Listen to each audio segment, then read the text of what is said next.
planting flowers, and we went in after we got done washing our hands. Now, if you're planting flowers in the dirt, your hands are dirty, and the expectation is you're going to wash your hands.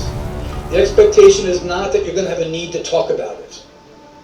And this is where we often explore for guilt. I don't doubt that she washed her hands, and I'm not saying she lied about that. But what she's doing is including information that isn't necessary for the case, but does something else. We often find washing, when it is included unnecessarily, as another signal of guilt.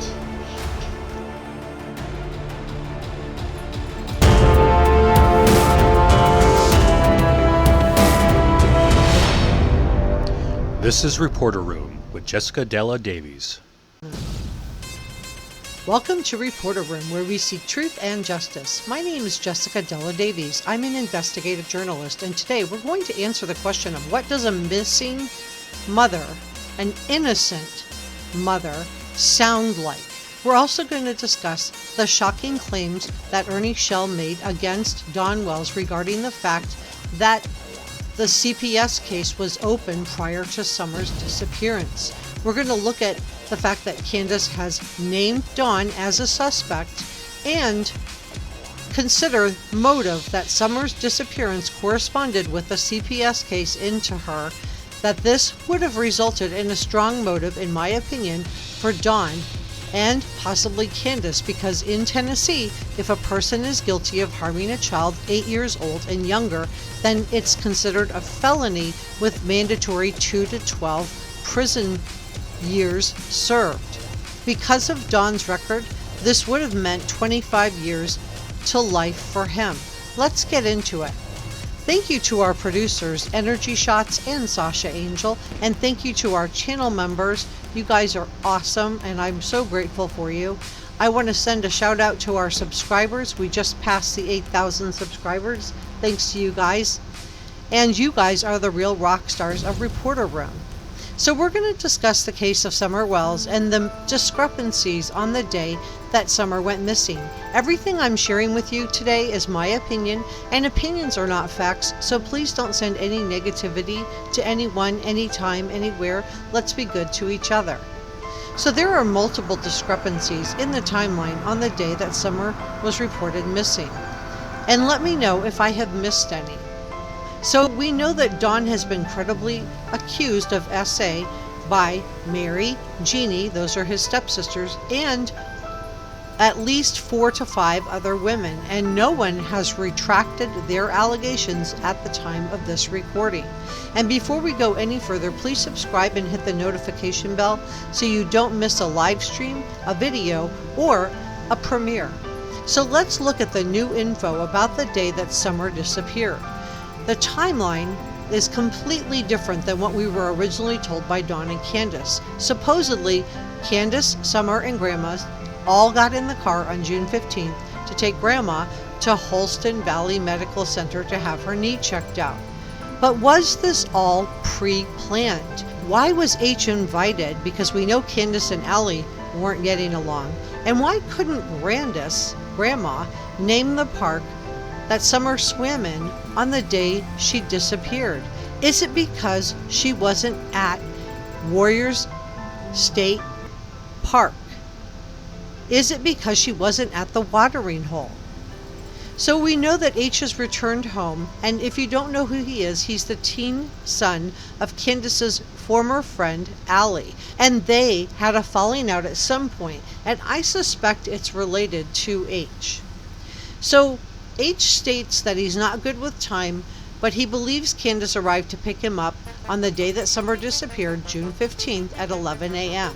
He also claims that Candus told him that Dawn had gone to work taking the boys with him. But this never lined up with Candus's script, because Candus always claimed that Dawn went to work and the boys stayed home to clean the house. So at this point, they're all supposed to go fishing or to a water park to swim. But instead, Candus gets a call from Grandis to pick her up at the hospital, and supposedly they all got in the car to pick up Grandis, went to Walgreens to drop off Grandis's prescription, and then headed to Warriors Path State Park while they waited for the prescription to be refilled. And while they were waiting in line at the Walgreens drive-thru, H says Candus got a call from Don, and Candus told him that Don had stated there was a man on their property that day lurking around, and that he had been hanging around for a week or so, and that this stranger was stalking children. Candus denies that this phone call occurred, but we have so many problems with her credibility that I will leave it up to you guys to make of it what you will. But why would Don make this call, and why would Candus deny that this call occurred?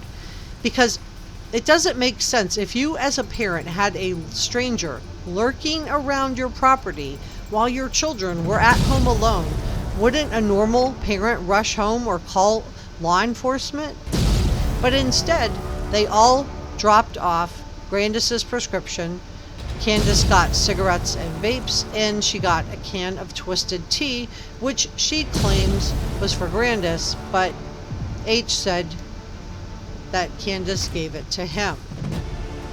They all went to Warriors Path State Park, where Summer, a little 5-year-old preschool who couldn't swim, was swimming in a dank watering hole. And was she even supervised that day?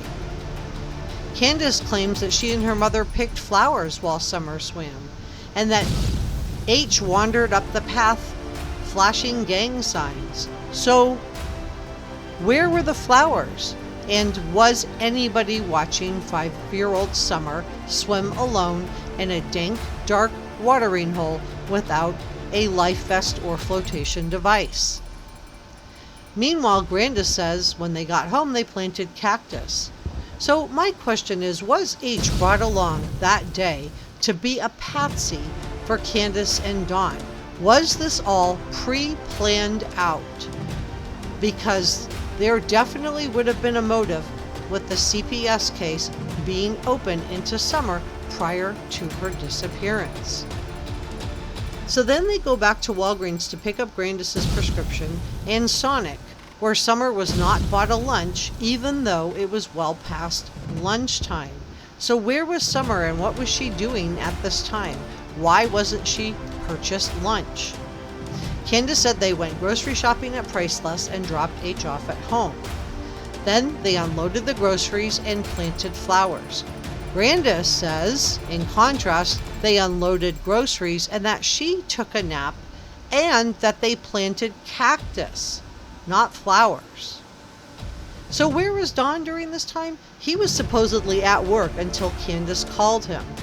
But most people who work in that type of industry and construction start their day early and end their day early. So was he really still at work until 6:30 p.m.? So Candus gets sloshed. We learned this from Benny Keys, that she gets sloshed every night around 5 p.m.